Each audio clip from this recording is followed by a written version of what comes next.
being a white man, this country and most of this world is designed for me to win. Whereas when I listen to oppressed groups, whether it's indigenous activists I've spoken to or the Black Lives Matter group, they are adamant and very passionate about people getting out to vote this year. Obviously, this is the election year.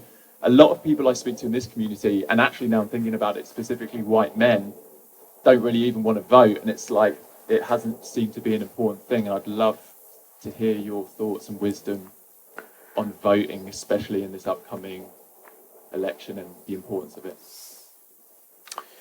What is voting? Franchise. Well, in this country, till 1919, women did not have voting. At one point, only 11% of the population could actually vote. That's how your electoral college system has come. And probably till 60s, the African Americans could not vote, indigenous people could not vote till whatever date. Today, all of it is leveled.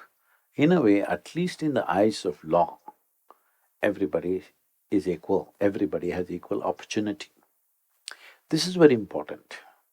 Socially, still it may not be all equal, because that takes a long time.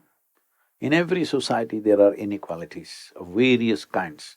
This is not unique to America, this is everywhere. People who have strength will try to put somebody down, always. This has been unfortunate history of humanity. But the important thing is, by law, you make everybody equal to start with. I think this country has come to that place where by law, everybody is equal.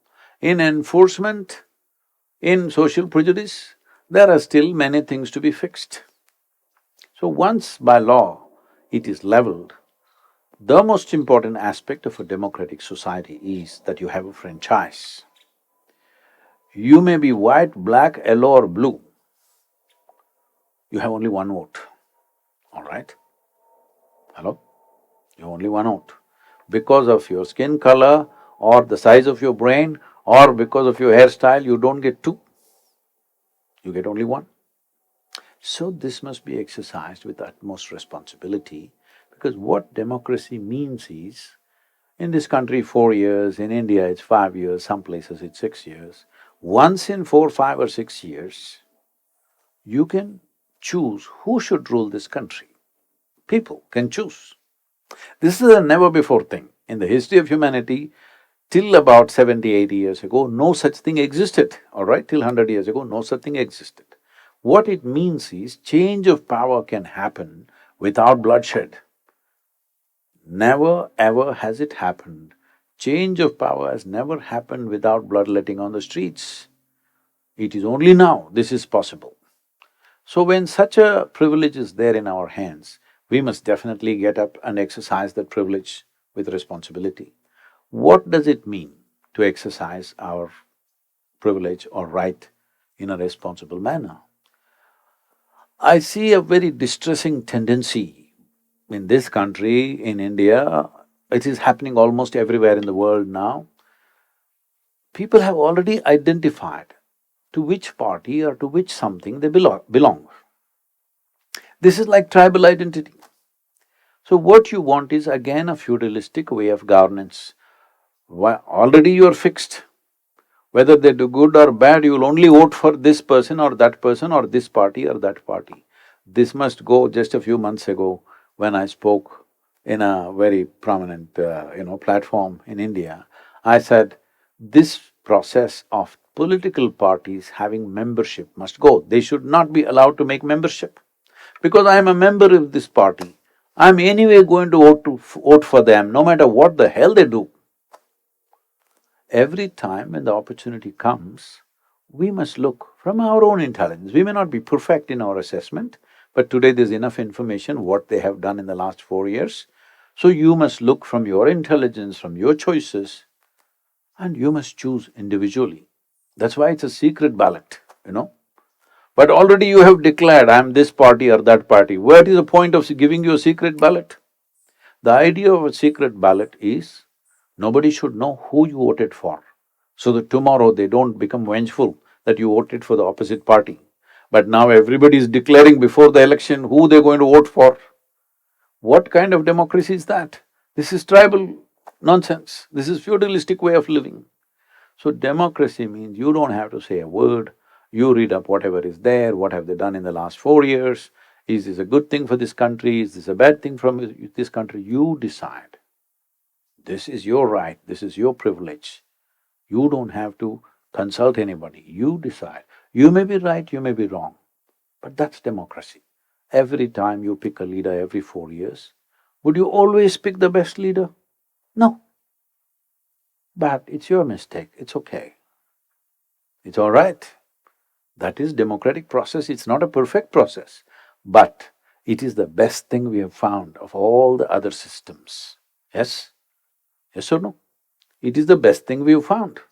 Otherwise, if you had a monarchy, somebody's son, somebody's son, somebody's son will rule you forever. You have no choice. They go on producing generation after generation of idiots, you have to bear with them. Now at least every 4 years you can change. So if you want to keep this privilege, it's very important that I may not like this person, but if people elect him, we should bow down to the will of the people. That much humility we must have, that much sense of giving and taking we must have in the society. Right now, everywhere this is building up, that if I don't like somebody who's elected, from first day, at least wait for him to make some mistakes, no? Hello? No, from first day you say, no, we don't like it. That means you don't like democracy. What do you want? Feudal system? Then you'll go back to bloodletting, just know this. The moment you do not respect the will of the people, whatever that is, good or bad, then you will go back to the old ways.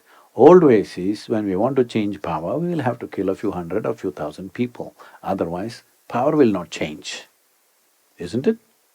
From hand to hand, power is not going to change simply like that. Nobody is going to give away that power unless you slaughter enough people. But this is the best system we have that way, that we can actually change. We can actually change the man on the top just like that, because we wish so.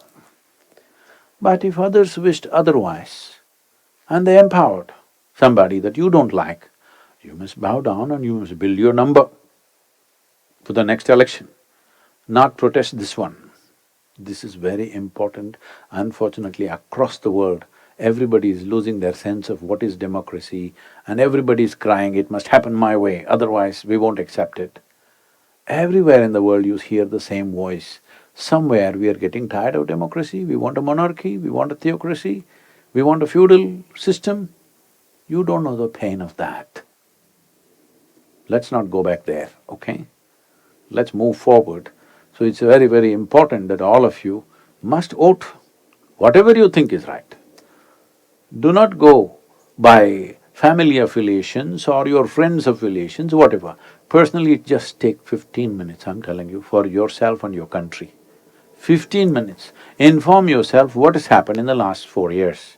Is it good for this country, bad for this country? Don't go by all the news channels, nonsense, debates happening, don't go by that. Just look at the stats. What has happened in the last 4 years? Is it good for us? Not good for us? Based on that, you vote. That's what democracy means.